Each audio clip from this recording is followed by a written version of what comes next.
नमस्कार जय जगन्नाथ आम चैनल शिक्षा स्वाध्याय को आपण मानक स्वागत। आज आम दशम श्रेणी नतविधि शतविधि साधारण अशुद्धिर शतविधिर प्रश्नावली आलोचना करिबा। प्रथम प्रश्न हेउछि शतविधि काहाकु कुहाजाए। गोटे पद मध्यरे दन्त्य स स्थान रे मूर्धन्य स हेबाकु शतविधि कुहाजाए। द्वितीय प्रश्न हेउछि अशुद्धि संशोधन कर। प्रथम शब्द हेउछि पुरस्कार। पुरस्कार रे मूर्धन्य स हेबनी दन्त्य स हेब। पूर्वाह्न रे न फला हेबनी न फला हेब। शुश्रूषा रे दन्त्य स रे आकार नुहे मूर्धन्य स रे आकार हेब। धूलिसात रे मूर्धन्य स हेबनी दन्त्य स हेब। पाषाण रे मध्य दन्त्य स हेबनी मूर्धन्य स हेब। गोस्पद रे स्प रे दन्त्य स हेबनी मूर्धन्य स हेब। भास्कर रे मूर्धन्य स हेब नहीं दन्त्य स हेब। 3 नंबर प्रश्न हेउछि निम्नलिखित शब्दगुड़िकरे मूर्धन्य स काहींकी अछि दर्शाओ। तो प्रथम शब्द हेउछि निषाद। निषाद रे हर्षईकार परे स हलंत थिबा जोगु एठी मूर्धन्य स हेछि। विभीषण रे मध्य दीर्घईकार परे स हलंत थिबारु मूर्धन्य स हेछि। कृषक रे स्वाभाविक भावे मूर्धन्य स रहिछि।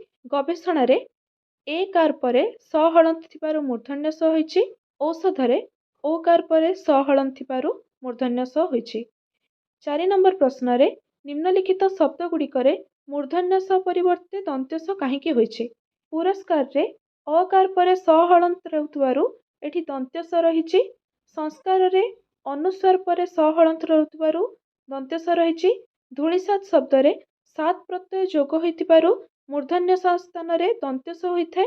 आत्मसात रे मध्य सात प्रत्यय जोग होइतिबारु मूर्धन्य स स्थान रे दन्त्य स होइछि। 5 नंबर हेउछि निम्नलिखित वाक्य रे थिबा भूल शब्दगुड़िकु बाछि ठीक करी लेख। सीतांकु रावण चोराई नेबा परे रामचंद्र विषण्ण होई इतस्तत अन्वेषण कले। तेणु एठारे गोटे शब्द भूल अछि जोटा कि विषण्ण। विषण्ण रे ब रे हर्षई मूर्धन्य स ण रे रेप और ण फला रहिब। ख नंबर हेउछि पत्नी विरह जोगु से अवसादरे कांदिबाकु लागिले। अवसादरे दन्त्य स रे आकार हेब। ग नंबर हेउछि कोलंबस अमेरिका आविष्कार करथिले। आविष्कार आबिहि युक्त कार आविष्कार विसर्ग संधि जनित होइतिबा जोगु एठारे मूर्धन्य स हेब। घ नंबर हेउछि भल काम कले पुरस्कार मिलिथाए। एठारे पुरस्कार रे अकार परे स हलंत रहउतबा जोगु एठी दन्त्य स हेब। वर्तमान प्रश्नावली आलोचना सरी जाइछि। वीडियो भल लागिथिले वीडियो को लाइक करंतु, चैनल सब्सक्राइब करंतु। धन्यवाद। जय जगन्नाथ।